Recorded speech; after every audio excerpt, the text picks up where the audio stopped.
Today on the podcast, we're going to be talking about your Fitbit and 3 things that you should be tracking on your Fitbit that have nothing to do with steps. You're listening to the Wellness Simplified podcast. Simple wellness tips to help you improve your life without turning it upside down. With your host, award-winning fitness instructor, nutrition coach, and wellness expert, Susie Fevens. I have been a Fitbit user since 2014. I just looked it up. I got mine for Christmas in 2014.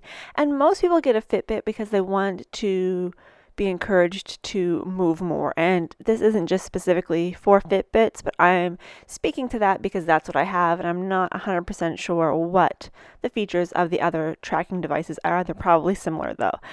So I did not get mine to track steps. I got it to track something else. And I thought it was important that we stop and look at our Fitbit app or our activity tracker apps and some of the other information that we can glean from this little device.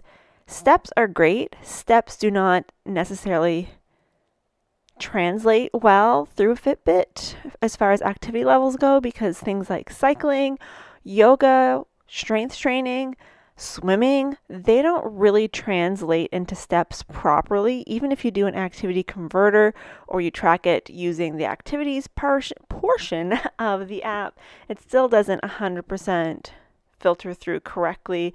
And as far as that goes, the steps aren't particularly accurate as it is. I've gone on a 10K walk and come home and been told that I walked 7 kilometers. So depending on what you're wearing, how much your arm's swinging, how tight your band is, the data really is only as good as the situation it's in. And that is true for all of this data, but I think that a lot of people sell their data short. They look at their steps, they might look at their sleep, and that's probably as far as they go, and I think that's a real shame. So that's why I wanted to talk about this a bit today.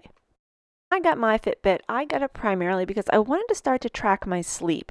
That was during the period when I had started to recover from overtraining and was becoming a little bit more concerned with recovery and making sure that I was getting adequate sleep.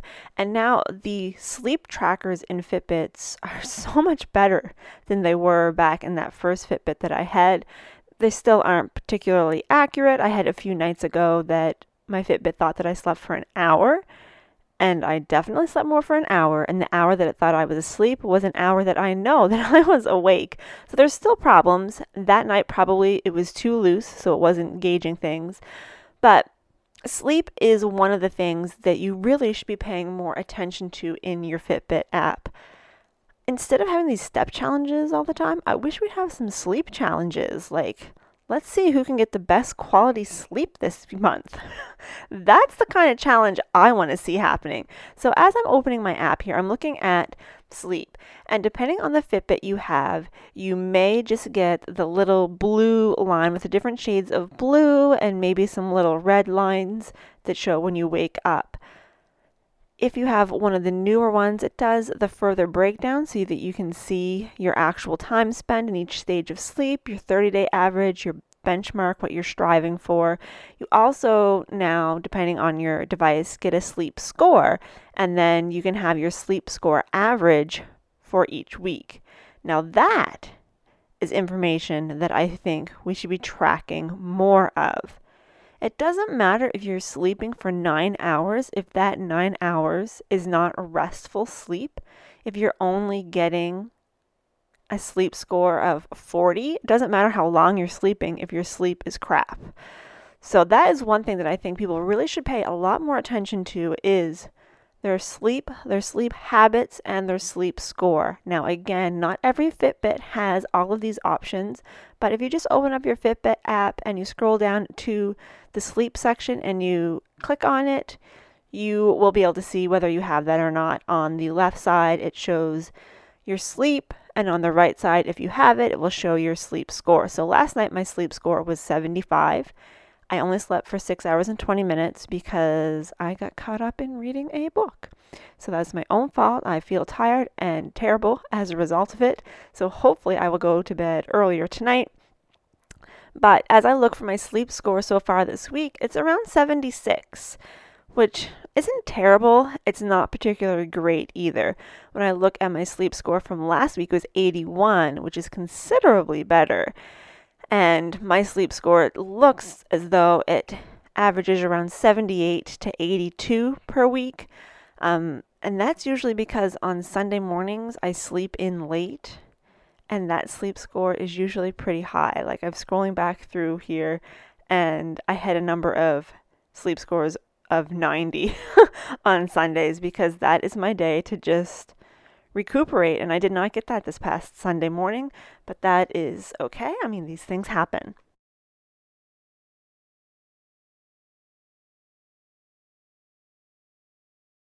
So if sleep is not something that you are looking at in your app, I really encourage you to start looking at that. I also encourage you to set your sleep goal. So you can set a sleep goal, and every time you hit that goal, you'll get a little star on your sleep chart. And that is just, it's good to have goals, people. And I wish more people had sleep goals than had like step goals, because these work week hustles, and when I look and I see the leaderboard and people have got like over 100,000 steps, and they're not like a hard laborer, like somebody who's doing carpentry or something. Like, if you're a secretary and you're getting over 100,000 steps a week, maybe you need to just go home and have a nap. Like, I don't know. If your sleep score is great, what do I know? But that is something that I wish people would pay a bit more attention to, is sleep. Next up is your resting heart rate. Again, depending on your variation, or your version rather, of the Fitbit, you're going to have different information here. You may not have the heart rate tracker, but for those who do, and for those who have the ability to track the resting heart rate, that is something you really should be paying attention to. So I've opened up mine here, and you guys all know that I've been having a pretty crazy month. I haven't had a lot of downtime, and my heart rate is reflecting that. So when you look at your heart rate average, there's a couple things that you want to watch for. Now, your heart rate, if you are a woman of the ovulating age, your heart rate is naturally going to go up and down throughout your cycle. So a lot of women find that their heart rate goes up a bit, their resting heart rate goes up a bit during ovulation, and their heart rate definitely goes up the few days before menstruation starts, as well as during, and then it will drop back down. So those are patterns that we're looking for to see. That's normal. That's perfectly normal. Now, patterns that aren't so good is if you are not about to have your period, or you haven't ovulated and your resting heart rate has gone up quite a bit. You're either overtired and need to rest, or you're about to get sick or are sick. If your resting heart rate goes from like 60 to 68 overnight, you're about to get sick. You need to rest. The higher, as your heart rate goes up, that means you're getting further into your sympathetic nervous system, the fight or flight. Your body is getting ready for an attack. It's getting ready for illness. It's getting ready for whatever is happening. If you're not resting enough and your body senses that, it's like, okay, like, she ain't stopping, and there's got to be a reason for it. So we best get prepared for a famine or something. Meanwhile, if your heart rate is going down, down, down, down, that can be good, but can also mean that you're going too far into your parasympathetic nervous system, your rest and digest. Now, people who are, for instance, in fat loss or are losing weight, their resting heart rate will often go down because they're spending more time in that rest and recovery mode. If you are in fat loss or losing weight or trying to lose weight, and your heart rate just keeps going up, up, up, that means that you're probably doing too much intense activity and you need to scale it back a little bit. So resting heart rate, again, this is not a perfect device. The information isn't entirely accurate, but it's fairly accurate. It's accurate enough that it can show us trends, and it can show us when things are starting to go wrong. So my resting heart rate, since we've already talked about me and how I've had a bit of a crazy month, back on October the 6th, so less than a month ago, my resting heart rate was 50. And that is pretty normal for me to be around the 50 mark. And today it is sitting at 63 beats per minute, which is considerably higher, especially for me, since my resting heart rate is usually in the low 50s. I'm overtired. I'm also just about to have my period. My body has been fighting off germs because my husband has a cold. So there's a lot of things going into that. I definitely feel run down. I'm very much looking forward to having a relaxing weekend, and hopefully come Monday, my resting heart rate will have dropped quite a few beats. But it's something that you really should be paying attention to if you are someone who trains and trains hard and you have that functionality on your Fitbit to track your resting heart rate. Just keep an eye on it. Look on it on a weekly basis. It's going to go up and down a little bit, like I said, if you are someone who is of the ovulating age. It's going to go up and down during ovulation and during menstruation. If you have a really tough workout one day, the next day your heart rate's probably going to be up a little bit. That doesn't mean that it's anything to be concerned with. It just means that you need to make sure that you recover. So that is the second thing that you should be paying more attention to that you probably aren't. And this third one is back for the women of childbearing age. And that is the fact that now in your Fitbit you can track your cycle. Prior to that being added to this, I was using a separate app to track my cycle. And then when this new feature came out, I was able to delete the other one. It makes it super easy. I cannot tell you how many times I have forgotten when my last period was, and if I didn't have it written down somewhere, I would not know. And maybe you're a lot more diligent than I am, but I'm guessing you're probably not. So this is a great way for you to be able to track trends. You can set it and it will let you know when your next period is due if your cycle is super regular. During your cycle, you can add notes. So you can say if you had light flow, if it was just spotting, if it was heavy, if you had cramps.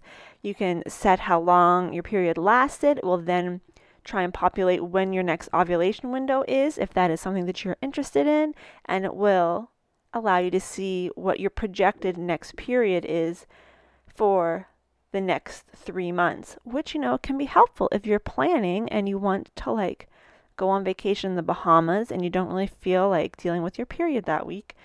This might be useful information to have.